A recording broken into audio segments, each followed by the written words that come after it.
अगर आप चाहते हैं भोजपुरी हिट सॉन्ग सबसे पहले आप तक पहुंचे, तो हमारे फेमस म्यूजिक चैनल को जरूर सब्सक्राइब करें और साथ में बेल आइकन को दबाना ना भूलें। बोलिए अरे राज वाले बाबा की।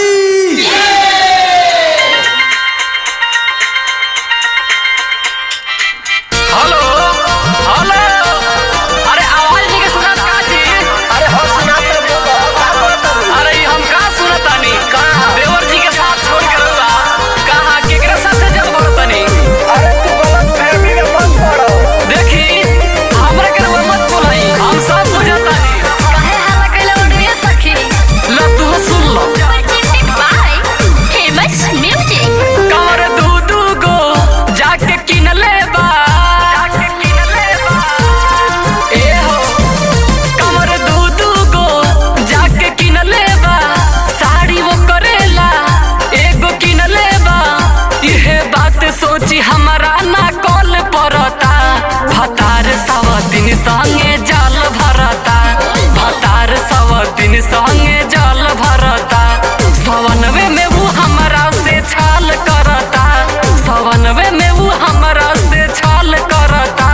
भतार सवतिन संगे जल भरता, भतार सवतिन संगे जल भरता।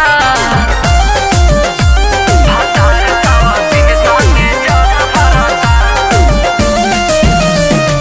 जल भरता, जल भरता। ओकरा कांवर से कांवर के रहिया में सटाई हो, ओकरे माचिस के तीली से अपन चीलम जराई हो, अपन चीलम जराई हो।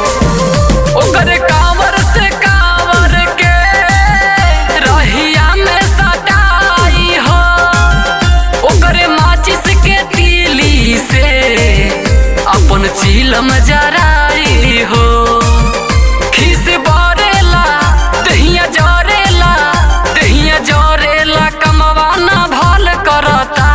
भतार सवतिन संगे जल भरता, भतार सवतिन संगे जल भरता। सवनवे में वो हमरा से छाल करता, सवनवे में वो हमरा से छाल करता। भतार सवतिन संगे जल भरता, भतार सवतिन संगे जल भरता। भतार सवतिन संगे जल भरता, जल भरता, जल भरता, जल भरता,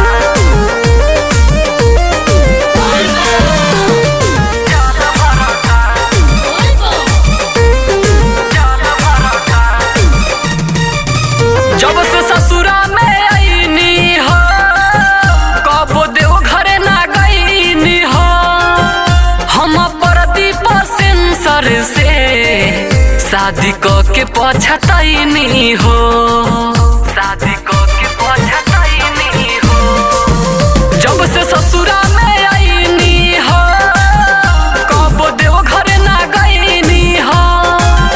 हम प्रदीप सेंसर से शादी क के पछतैनी हो।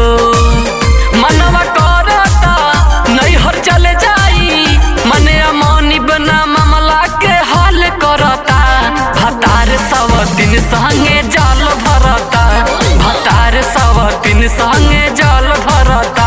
सवनवे में वो हमरा से छाल करता, सवनवे में वो हमरा से छाल करता। भतार सवतिन संगे जल भरता, भतार सवतिन संगे